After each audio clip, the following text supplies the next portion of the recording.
vaincrai en Jésus. Que le Seigneur encore vous bénisse. Prenons nos Bibles pour pouvoir lire la parole.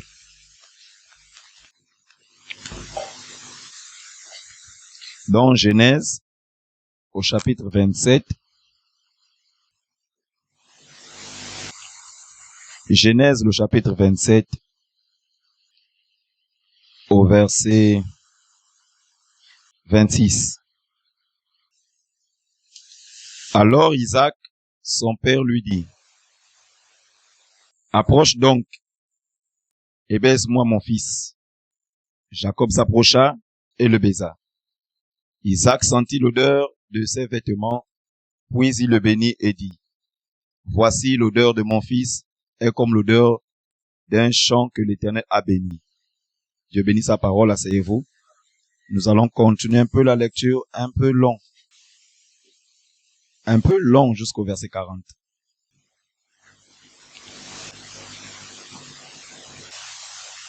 Je désire que le mardi et le jeudi, tout un chacun soit ici, parce que aujourd'hui, nous ne ferons pas de service, seulement la parole qui sera donnée. Vous avez des parents, amis, connaissances, ou vous-même.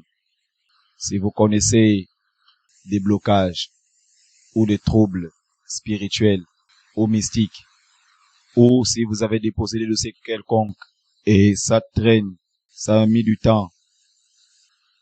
Si vous connaissez quoi que ce soit de spirituel et négatif dans vos vies, je désire que chacun puisse venir le mardi et le jeudi. Et que chacun invite aussi d'autres personnes. Tu connais dans ta famille quelqu'un qui vit du chômage ou bien qui a des circonstances assez compliquées spirituellement. Tu désires que le Seigneur le visite. Viens avec lui mardi et jeudi. Je désire que tout un chacun d'abord qui est ici soit ici jeudi et mardi. Parce que Dieu désire nous bénir. Et Dieu désire œuvrer au travers de nous. Prenons ça vraiment à cœur. À la fin de la prédication, je vais encore répéter cela. Alors, au verset 28, que Dieu te donne de la rosée du ciel et de la graisse de la terre. Que des peuples du blé et du vin en abondance, que des peuples te soient soumis et que des nations se prosternent devant toi. Sois le maître de tes frères et que les fils de ta mère se prosternent devant toi.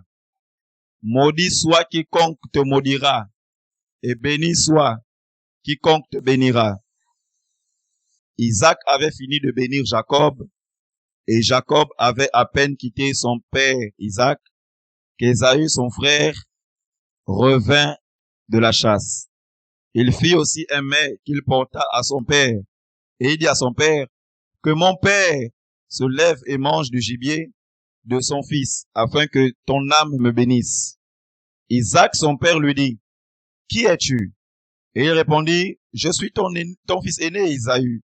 Isaac fut saisi d'une violente émotion et il dit, qui est donc celui qui a chassé du gibier et me l'a apporté?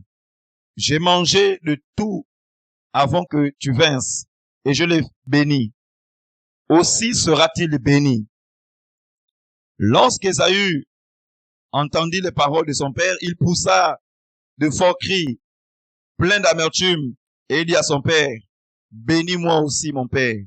Isaac dit, ton frère est venu avec ruse et il a enlevé ta bénédiction.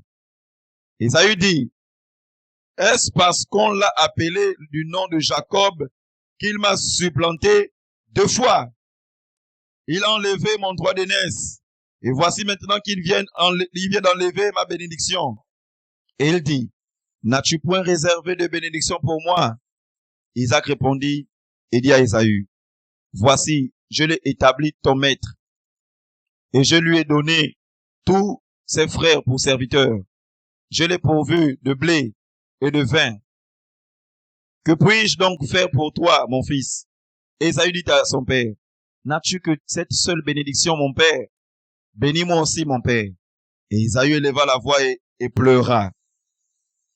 Isaac, son père, répondit et lui dit, voici, ta demeure sera privée de la graisse de la terre et de la rosée du ciel d'en haut, et de la rosée du ciel d'en haut. Tu vivras de ton épée et tu seras asservi à ton frère. Mais en errant librement ça et là, tu briseras son joug de dessus ton cou.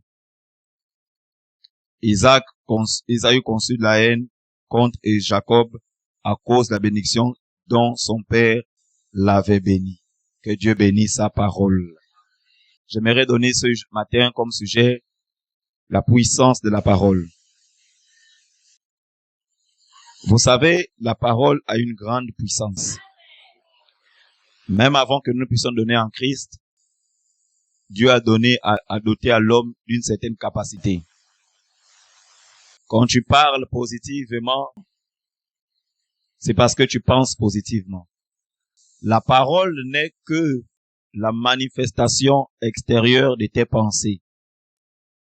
Si tu désires manger du pain au chocolat, si tu penses en disant qu'après le culte, j'irai m'acheter du pain au chocolat, ou je vais demander à tel quelque chose pour que je m'achète du pain au chocolat, après le culte, puisque tu as gardé cette pensée, après le culte, tu iras voir telle personne où tu prendras de ton argent, soit tu parleras en disant, je vais chez le boutiquier acheter un morceau de pain au chocolat.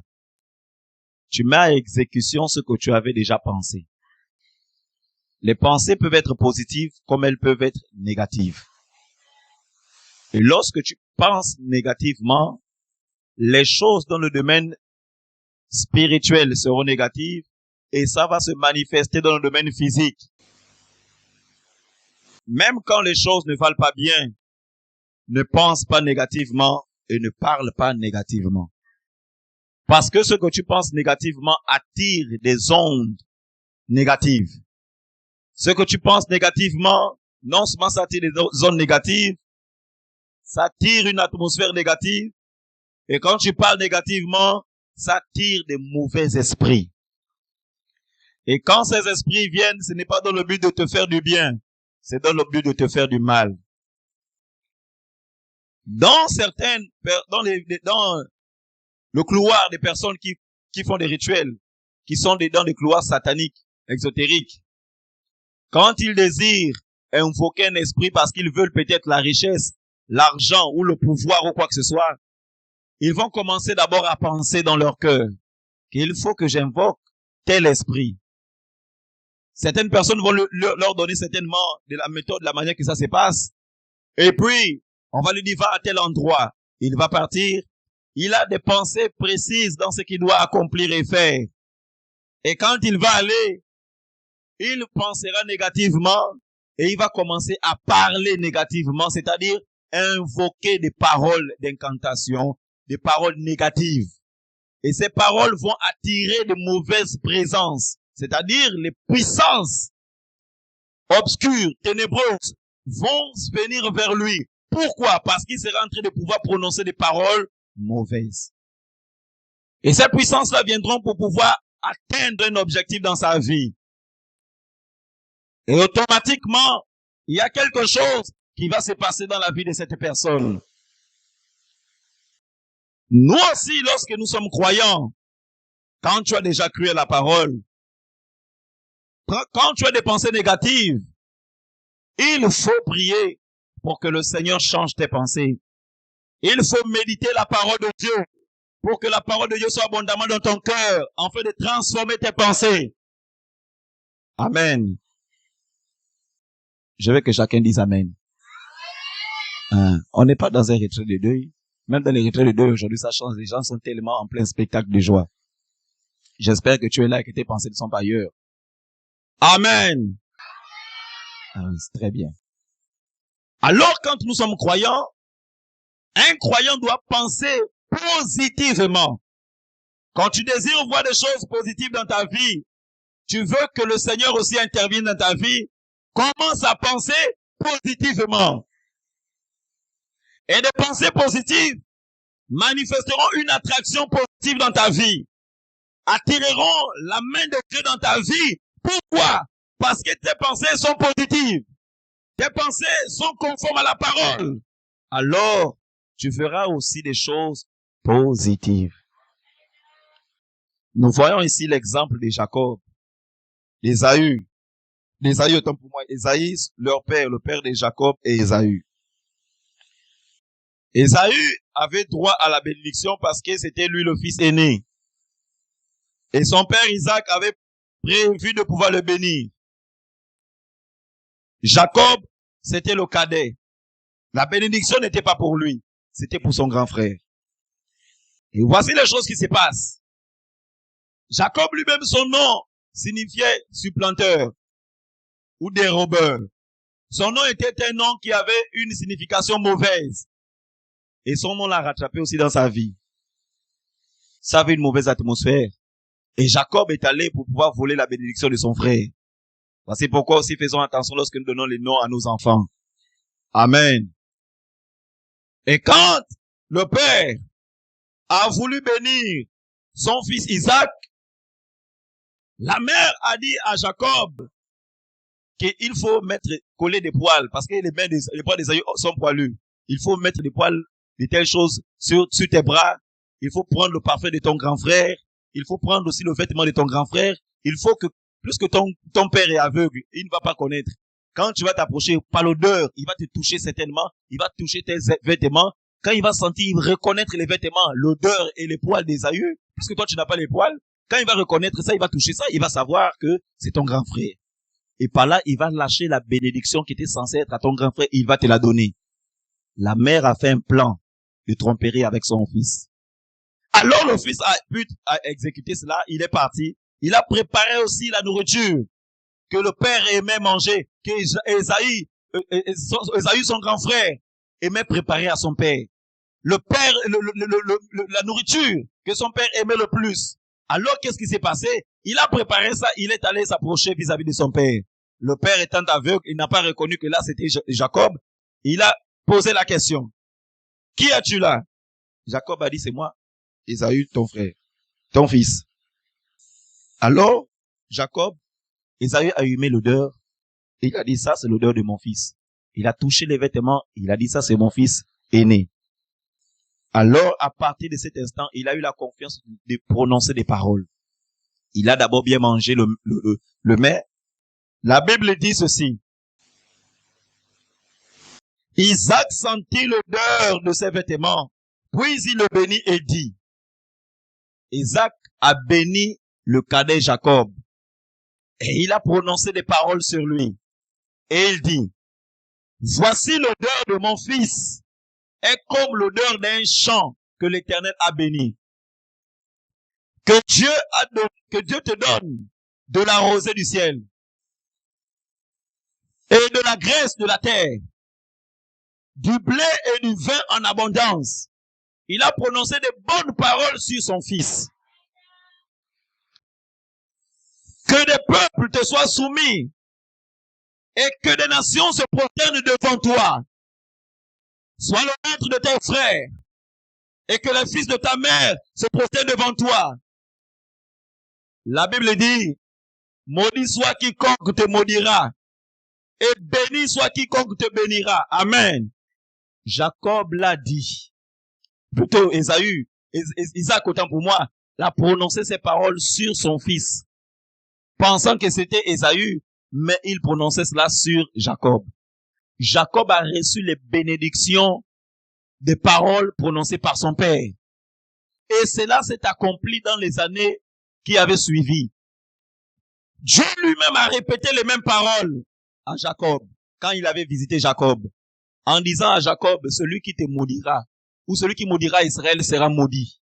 Celui qui bénira Israël sera béni. Dieu a respecté ces paroles-là. La bouche d'une personne a un grand pouvoir. Un pouvoir de bâtir, un pouvoir de détruire. Un pouvoir de bénir, un pouvoir de pouvoir maudire. Un pouvoir de réussite, et un pouvoir d'annuler la réussite. Quand son père Isaac a prononcé la parole, automatiquement s'est déclenchée dans la vie de Jacob. La parole a pris pouvoir dans la vie de Jacob. La parole s'est accomplie dans la vie de Jacob. La parole est rentrée dans les entrailles et les profondeurs de la vie de Jacob. Les entrailles de Jacob ont entendu le son retentissant des paroles d'Ésaïe. Et les entrailles de Jacob ont reçu cela. Quand les paroles sont rentrées dans les profondeurs des entrailles de Jacob, les paroles là sont entrées jusqu'à la descendance de Jacob. La descendance de Jacob a subi ces paroles jusqu'à nos jours aujourd'hui là. Israël vit les paroles de bénédiction que Isaac avait prononcées sur son fils. La descendance qui a suivi 1000 générations au fur et à mesure après, ces paroles n'ont fait que retentir. Pourquoi? Ces paroles sont allées impacter jusqu'au sang. Et le sang va dans la lignée de la descendance. Cela parcourt. Voici pourquoi, quand il arrive, ou dans nos ancêtres ou quoi que ce soit ailleurs, qui ont fait des mauvaises choses avec des mauvais esprits, qui ont signé des alliances ou des pactes, quand ils ont prononcé ces paroles, jusqu'à la descendance, plus qu'ils ont prononcé ces paroles vont jusque dans les gènes de sang. Et quand ça va dans ces gènes, la descendance qui naîtra à cause du même sang sera liée aux mêmes réalités. À cause des paroles déclarées par quelqu'un, une seule personne qui a déclaré des paroles négatives. Nous suivons. La Bible dit au verset 30, Isaac avait fini de bénir Jacob. Et Jacob avait à peine quitté son père Isaac, qu'Ésaü son frère revint de la chasse. Il fit aussi un mets qu'il porta à son père. Et il dit à son père, que mon père se lève et mange du gibier de son fils, afin que ton âme me bénisse. Isaac, son père, lui dit, qui es-tu? Et il répondit, je suis ton fils aîné Ésaü. Isaac fut saisi d'une violente émotion. Et il dit, qui est donc celui qui a chassé du gibier et me l'a apporté? J'ai mangé de tout avant que tu vinsses et je l'ai béni. Aussi sera-t-il béni. Donc, Jacob ou Isaac, pour lui, il ne pouvait plus changer les paroles qu'il avait déjà déclarées. La parole était déjà partie, c'était fini. Il ne pouvait plus retirer cela. Nous saisissons. Alors, son fils, Ésaü, au verset 34, lorsqu'Ésaü entendit les paroles de son père, il poussa de forts cris, plein d'amertume, et il dit à son père, bénis-moi aussi, mon père. Il a supplié le père pour dire, bénis-moi en retour. Puise la dernière bénédiction qui se trouve peut-être en toi là. Relâche des paroles de bénédiction sur moi. Le fils a supplié, il a insisté avec pleurs et cris et larmes. Ça a touché le cœur de son père, parce que le père aimait plus Ésaü que Jacob. Alors, qu'est-ce qui s'est passé? Isaac dit, au verset 35, ton frère est venu avec ruse et il a enlevé ta bénédiction. Ésaü dit, est-ce parce qu'on l'a appelé du nom de Jacob qu'il m'a supplanté 2 fois? Il a enlevé mon droit d'aînesse. Et voici maintenant qu'il vient d'enlever ma bénédiction. Et il dit, n'as-tu point réservé de bénédiction pour moi? N'y a-t-il pas une petite réserve de bénédiction encore pour moi, ton fils aîné, que tu aimes tant? Aussi une chose, frère, ne faisons pas souvent la différence des enfants. Parents, ne faites pas souvent la différence des enfants. Isaac répondit, il dit à Ésaü, voici je l'ai établi maître, je l'ai établi ton maître. Donc les paroles du père avaient établi maître. Jacob sur son frère. Voici, je l'ai établi ton maître, et je lui ai donné tous ses frères pour serviteurs. Je l'ai pourvu de blé et de vin. Que puis-je donc faire pour toi, mon fils? Ésaü dit à son père, n'as-tu que cette seule bénédiction, mon père? Bénis-moi aussi, mon père, malgré les supplications. Ésaü éleva la voix et pleura. Ésaü a vu qu'il ne pouvait plus rien. La parole avait été déjà partie. Ésaü lui répliqua. Il dit, au verset 39, Isaac, son père, répondit et lui dit, voici, ta demeure sera privée de la graisse et de la terre. Plus qu'il avait déjà proclamé des bonnes paroles de bénédiction sur Jacob. Ce qui restait autre, c'était l'accompli, c'est-à-dire que il avait dit dans ses paroles que Jacob, il pensait que c'était Isaac. Et il dit, toi, tu domineras tous tes frères. Voici ce que tu seras, voici ce que tu seras. Il a prononcé des paroles de grandeur sur son fils, Jacob.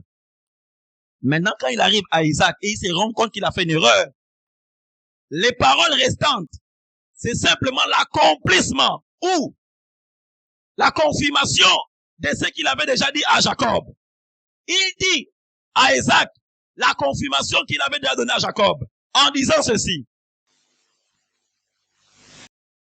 Voici, ta demeure sera privée de la graisse et de la terre et de la rosée du ciel d'en haut. Tu vivras de ton épée et tu seras asservi à ton frère. Jacob ne pouvait plus rien. Plutôt Ésaü et Isaac, autant pour moi, ne pouvait plus rien. Isaac, le père, ne pouvait plus rien pour son fils. Il ne pouvait plus rien. Parce que la parole qu'il avait prononcée, il avait prononcé ça de tout son cœur. Il avait prononcé cette parole-là du profond de ses entrailles. Et quand la parole est sortie de lui, la parole est allée impacter la vie de son fils. Quand il a prononcé sur l'autre, il a prononcé sur l'autre des paroles d'en bas, plus des paroles d'en haut. Plus des paroles de bénédiction. Écoutons ce qu'il dit. Ta demeure sera privée de la graisse de la terre et de la rosée du ciel d'en haut. Tu vivras de ton épée et tu seras asservi à ton frère. Il avait dit à Jacob que Jacob devrait dominer ses frères. Et il dit maintenant à Ésaü, le frère de Jacob, que tu seras asservi à ton frère. C'était une chose maintenant obligatoire. Mais en errant libre, ça et là, tu briseras son joug de dessous ton cou. Quand le frère entend ça, ça a mis le frère dans une colère farouche. Frères, sœurs, il y a des paroles que nous ne devons pas sortir en l'air comme ça. C'est-à-dire, même quand il arrive que nous parlons, parfois certaines choses à la légère, ou parfois quand nous plaisantons, il y a des paroles qu'il faut faire attention de ne pas faire sortir de nos bouches. Il y a des paroles qu'il ne faut pas faire sortir dans la vie de tes enfants. Parce que c'est la parole que tu auras prononcée dans la vie de ton enfant. Tu ne sais pas quelle répercussion sera dans sa vie. Comme certaines mamans disent souvent à leurs enfants, ma boule comme ton père. Ah, comment tu es vilain comme ton père. Regarde la tête comme ton père. Ah bon. Donc si son père est ma boule, tu veux aussi qu'il lui aussi ma boule. Si son père est médiocre, tu veux aussi qu'il lui est médiocre. Si son père n'a pas reçu, tu veux aussi que lui aussi soit la même chose. Tu prononces des paroles détruisantes dans la vie de ton enfant. Et parfois, beaucoup pensent que c'est la légère. Bon, il a dit comme ça. Mais tu ne sais pas quelle entité tu as appelée en déclarant ces paroles. Parce que le diable attend que les paroles que nous puissions déclarer pour intervenir.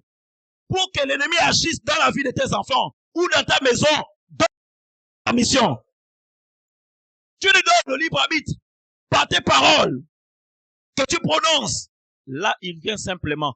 Pour lui, tu lui as donné l'autorisation de rentrer dans la vie de tes enfants et de frapper.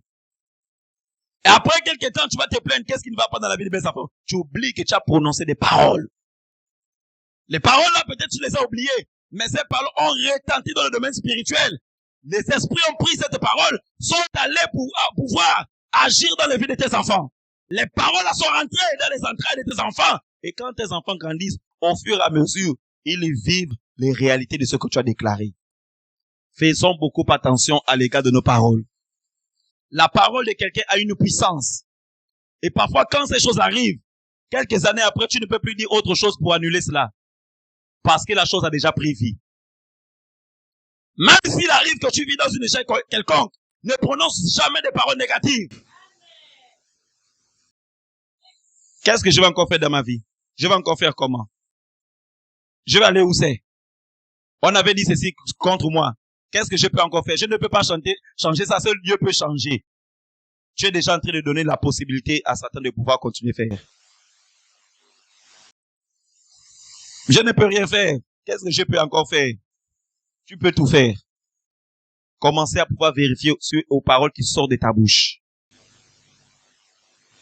Quand tu vis un échec dans ta vie, ou un échec scolaire, tu te rends compte que tu as des mauvais résultats au banc de l'école. Tu as des mauvais résultats dans ta vie. Des mauvais résultats ou des échecs. Que cela ne puisse pas te pousser à pouvoir commencer à prononcer des mauvaises paroles. Je vais faire comment? Je savais que je devais avoir 0. Je savais que je devais avoir 2. Tout comme ça. Tu donnes l'habitude à ces choses-là. Tu dois refuser en disant non. Ça, ce n'est pas moi. Ça, ce n'est pas ma vie. Même si je vis l'échec, ce n'est pas ma vie. Jésus n'a jamais dit que je vivrai l'échec. Jésus n'a jamais dit que je jouerai. Jésus n'a jamais dit que je dois être en dessous des autres. Il n'a jamais dit que je serai la queue dans la tête. Sa parole a dit je serai la tête et non la queue. Même si je ne vois pas ça, je crois. Quand je crois, je déclare. Quand je déclare, le monde spirituel écoute. Quand tu déclares, l'atmosphère spirituelle entend les déclarations de ta parole. Tu es capable de changer les circonstances dans ta vie. Tout pouvoir, la Bible dit, tout pouvoir a été donné au Seigneur. Et il a mis aussi le pouvoir à nous. Dieu nous a donné le pouvoir. Amen. Quand il dit même que je vous ai donné le pouvoir, tout ce que vous lirez sur la terre sera lié dans le ciel. Il s'adresse à ses enfants. Parce qu'il nous a donné le pouvoir. Avant d'être enfant de Dieu, il y a un potentiel que Dieu a départi dans chacun. Ce qui fait que par ta parole, regardez même une chose, les gens qui ne croient pas en Dieu, qui sont dans les mauvaises choses, leurs paroles sont capables d'amener certaines choses, de manifester certaines choses. Pourquoi? Quand ils déclarent, ce n'est pas de leur propre force que les choses peuvent arriver à pouvoir se manifester. Quand ils déclarent, ce sont des mauvaises entités qui prennent leurs paroles, qui la saisissent et qui travaillent à l'égard de leurs paroles. Quand des occultistes désirent le sang, faire des sacrifices pour monter en puissance ou en pouvoir, qu'est-ce qu'ils font? Ils vont faire des rituels, parler avec des esprits. Et quand ils vont faire cela, ce sont les esprits qui se mettront à exécution de ce qu'eux, ils ont déclaré. Quand il arrive que dans nos ancêtres, dans nos aïeux, les gens ont déclaré des paroles négatives, ou soit la femme qui a signé une alliance, une mère, ou c'est pas une grand-mère, ou une arrière, quoi que ce soit, qui a déclaré une mauvaise parole, en prononçant une mauvaise parole, en faisant une alliance avec certaines entités. Quand cette entité-là a écouté cette voix, cette parole, l'entité agit sur la base de ce que la personne a déclaré. L'entité-là respecte cette parole. Même si après la personne regrette, mais l'entité a respecté. Et s'il lui a donné 5 ans, il respecte. C'est comme certains artistes. Gloire à Dieu. J'aimerais toucher vraiment un point. Vous voyez un peu, et vraiment que cela tire vraiment l'attention de nos cœurs. Vous voyez beaucoup d'artistes mondains aujourd'hui là, qui explosent, qui percent, ainsi de suite, donc qui réunissent les foules. C'est-à-dire les gens aiment leurs chansons. Quand vous allez parfois remarquer la vie de ces personnes parfois n'étaient rien au préalable. Mais après un bon bout de temps, ces personnes ont percé. Vous allez vous dire que ils ont percé comme ça à cause du don ou du talent. Non, ça ne suffit pas seulement. Parce qu'il y a beaucoup de personnes qui ont le don et le talent ne sont pas aussi célèbres. Que ce soit les artistes gabonais, que ce soit des artistes, quels que soient les artistes, qui explosent. ils ont commencé à faire une alliance avec un esprit. Ils ont dit à l'esprit, moi je te donne ça, si tu me donnes le pouvoir. Et maintenant l'esprit, ils ont un temps qu'ils doivent manifester leur célébrité. Et un temps où l'esprit vient les revendiquer. Si c'est pour 5 ans de pouvoir de célébrité, l'esprit accorde 5 ans, mais en échange de quelque chose. Si c'est pour 10 ans, l'esprit va, si le 10 ans termine aujourd'hui à 14 heures, aujourd'hui à 14 heures, même s'il chantait sur la scène, il va tomber mourir. Il a revendiqué ce qu'ils avaient pactisé ensemble. Il a déclaré seulement une parole. Et l'esprit a respecté. L'esprit veille. Même si la personne a dit que là, c'est fini, les années sont pas, c'est au fur et à mesure les années explosent. À cause de ses biens, ses richesses, il a oublié ces choses. L'esprit la veille toujours. Et il viendra revendiquer ça à l'heure pile poil. Il vient revendiquer. Tu as oublié, mais l'esprit vient. Voici pourquoi, frère, nous devons faire attention à nos paroles. Et l'apôtre Paul dit ceci. Je sais pas si je vais trouver le passage là. C'est pas c'est dans Thessaloniciens.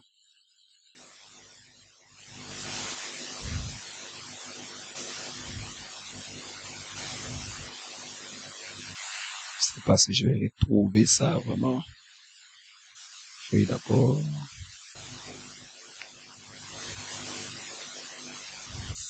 Je vais prendre dans le livre d'Éphésiens. Voilà. Éphésiens, au chapitre 4. Éphésiens, chapitre 4. À partir du verset 17. L'apôtre Paul dit ceci. Voici donc ce que je dis et ce que je déclare dans le Seigneur. C'est que vous ne devez plus marcher comme des païens qui marchent selon la vanité de leurs pensées. Ils ont l'intelligence obscurcie. Ils sont étrangers à la vie de Dieu à cause de l'ignorance qui est en eux, à cause de l'endurcissement de leur cœur. Ayant perdu tout sentiment, ils se sont livrés à la dissolution pour commettre toute espèce d'impureté jointe à la cupidité. Mais vous, ce n'est pas ainsi que vous avez appris Christ. Si du moins vous l'avez entendu, et si conformément à la vérité qui est en Jésus, c'est en lui que vous avez été instruits à vous dépouiller.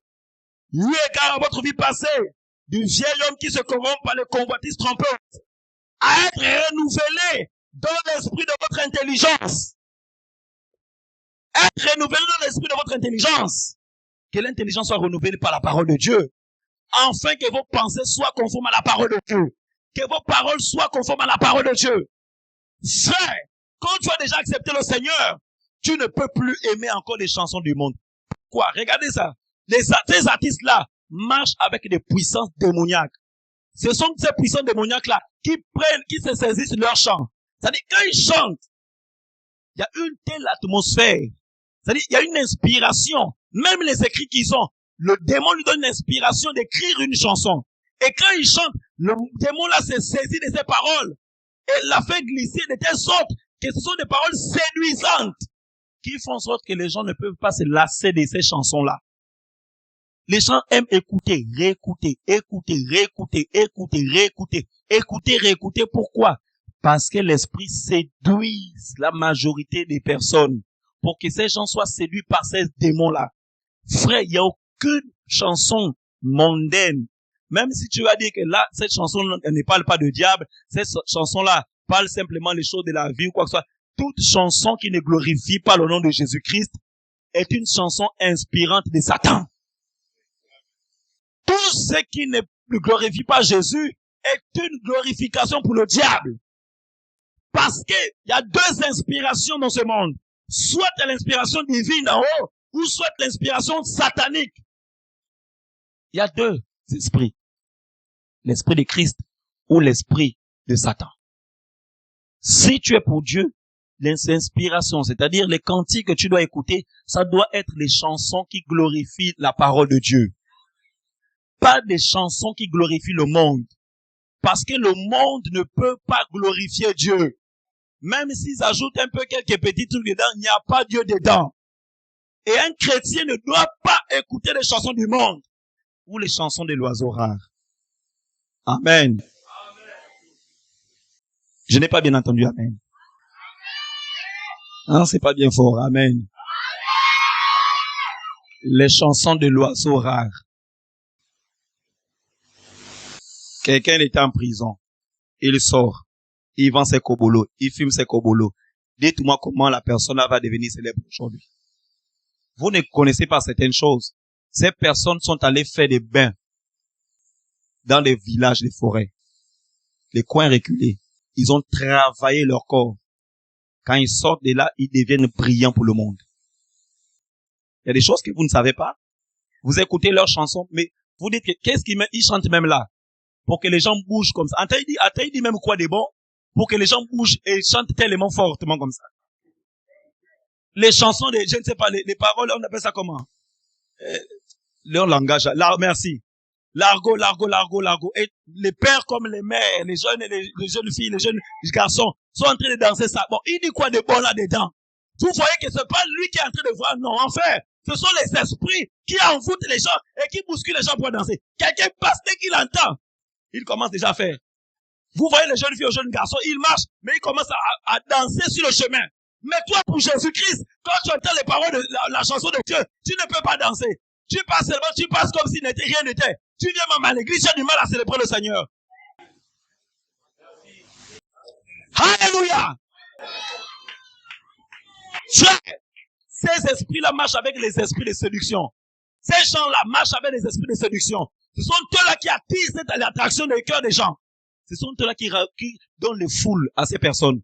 Vous pensez que ces personnes-là peuvent, c'est quand aussi vous voyez aussi un homme de Dieu qui commence à pousser dans le Seigneur.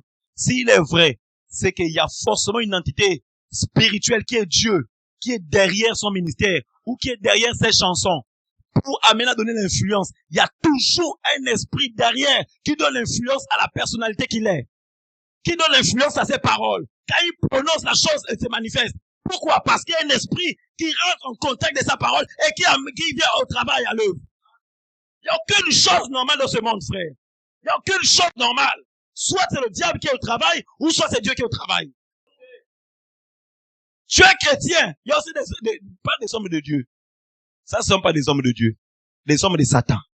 Qui travaillent, ils donnent les prophéties. Vous pensez que c'est Dieu. Il détaille les choses de ta vie. Tu vas te dire, Satan ne sait pas ça, mais Satan connaît ta vie. Il a des agents qui l'informent. Donc, l'esprit de Python vient dans cet être-là qui s'appelle soi-disant de Dieu. Cet esprit de Python vient en lui. Et quand il est en train de pouvoir entrer de prêcher, l'esprit du Python là lui parle. Celle-là s'appelle comme ceci. Elle a telle réalité. Voilà les choses de sa vie. Voilà. Il te parle jusque dans les profondeurs. Tu vas te dire, comment la personne sait ça, c'est rien que Dieu. Mais le diable connaît. Ah oui, même quand tu es dans le secret dans ta chambre, le démon voit. Donc, il lui rapporte les informations, il rapporte, et tu penses que c'est Dieu ou c'est le diable qui est en train d'œuvrer. Et ils sont pleins comme cela. Et regardons ces personnes, comment ils regroupent des foules de personnes dans les églises. N'est-ce pas, la Bible a fait comprendre que beaucoup de séducteurs viendront dans le monde. Et ceux qui ne sont pas enseignés, qui n'ont pas la vérité, suivront ces personnes en foule. N'est-ce pas, les Écritures avaient déjà prophétisé ces choses. Et regardez dans ces églises, les gens n'ont pas la portée pour la parole. Les gens n'aiment pas la parole, ils aiment la distraction, ils aiment l'action, ils aiment le cinéma. Ce n'est pas la parole.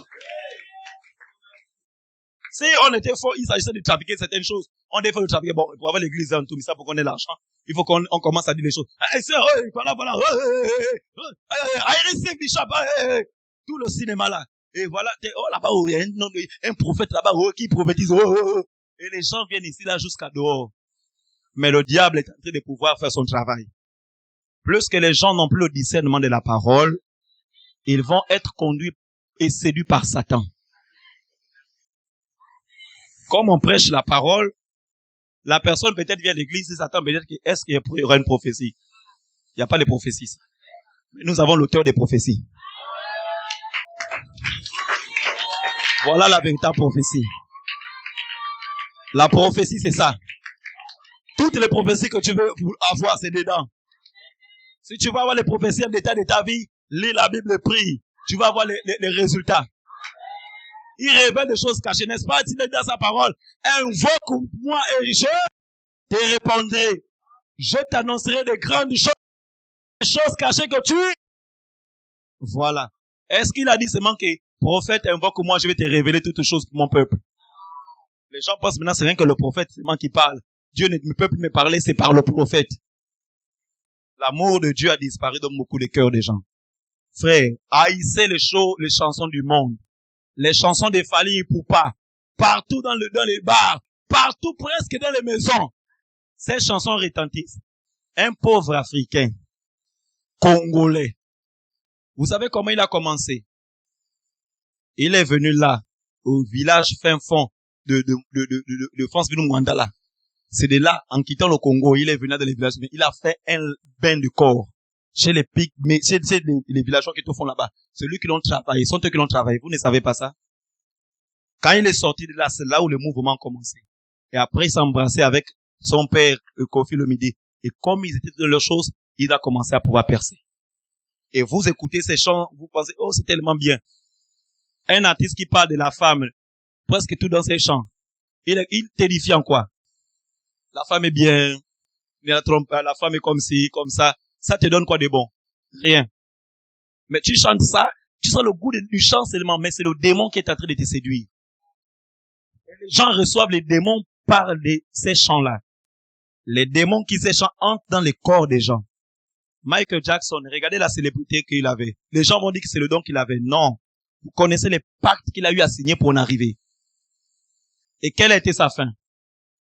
Papa Wemba, quelle était sa fin? Sur le podium, pendant un concert, il est tombé mort. Pourquoi? L'esprit est venu le réclamer à l'égard du pacte qu'ils avaient signé. Mais quelle popularité il avait?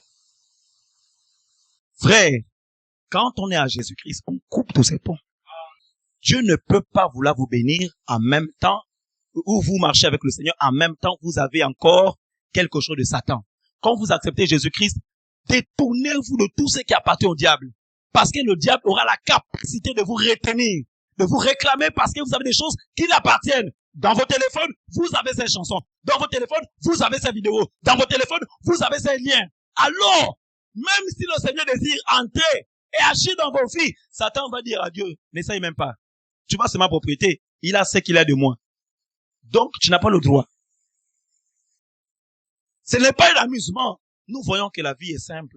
On se lève, on mange, on boit. Mais la vie n'est pas simple. La vie, elle est spirituelle. Les esprits se baladent partout. Soit tu es caché dans le Seigneur, ou soit tu ne l'es pas. Si tu n'es pas caché au Seigneur, et si tu n'es pas dans leur monde mystique, ou si tu n'es pas dans leur système, c'est que tu es une viande. Quiconque n'a pas Jésus-Christ est une viande, que partout on peut le trouver là-bas. Il peut mourir n'importe quand. Mais le chrétien n'est pas une viande. Le chrétien a un propriétaire. Son propriétaire, c'est Jésus-Christ. Il est caché en Jésus-Christ. Satan sait ceux qui lui appartiennent et ceux qui ne l'appartiennent pas. Et quand tu as décidé sur le Seigneur, renonce à tout ce qui n'est pas de Dieu. Renonce. Efface ton téléphone de tout ce qui est mal. Et là, le Seigneur commencera à manifester sa gloire dans ta vie. Parce que quand tu écoutes les chansons du monde, tu donnes gloire à Satan. Quand tu les chantes, tu élèves Satan. Quand eux, ils les chantent, ils élèvent le diable. Plus que le diable les a donné pouvoir. Il a dit quoi à Jésus? Prosterne-toi devant moi et je te donnerai cette gloire. Cette gloire qui m'a été donnée. Donc ce n'est pas pour lui. Ce n'était pas pour lui. Mais à cause d'Adam, comme Adam a péché, Adam ne savait pas qu'il a donné ça au diable. Le diable s'emparait de la chose. Et il a dit à Jésus, je donne cela à qui je veux. Quiconque se prosterne devant moi, me reconnaître comme son maître, je lui donne cela.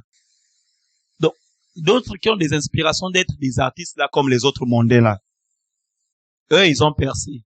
Voici pourquoi ils sont capables de venir dans les réseaux sociaux et se mettre nus. Se mettre en sous-vêtements. Parce que c'est les exigences de leur maître. Si tu veux aussi percer, tu vas aussi être capable de faire des choses où tu vas pleurer en secret. Regardez, tapez un peu sur Internet, regardez un peu les réalités de ces artistes-là. D'autres pleurent, ils ne peuvent plus faire marche arrière. Ils ont parlé, l'esprit a exécuté, ils ne peuvent plus faire marche arrière. Même si on lui dit que couche avec ton fils, il va le faire. Même si on dit que son fils doit marcher nu dans toute la rue, il va le faire. Parce que c'est ça le prix à payer. Veux-tu continuer à écouter ces chants-là? L'oiseau rare. Si je prenais peut-être des téléphones là, je suis sûr qu'on va trouver ça dedans. Oui, il faut être dépouillé de ces choses.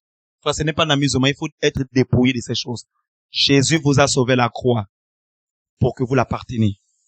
Il est un Dieu jaloux qui ne veut pas que vous puissiez marcher avec lui et avec Satan. Tout ce qui est de Satan est pour Satan. Tout ce qui est pour Dieu est pour Dieu. Si ce matin, tu te dis que tu es pour Dieu, tu dois te séparer de ces choses. Qui est pour Dieu? Amen. Toi, tu n'es pas pour Dieu.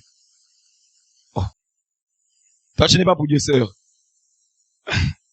Que le Seigneur vous bénisse. Comme nous sommes pour Dieu, nous devons vraiment être obéissants au Seigneur. Nous voulons voir que Dieu dans nos vies, nous devons nous séparer de ce qui n'est pas de Dieu. Que le Seigneur vous bénisse richement.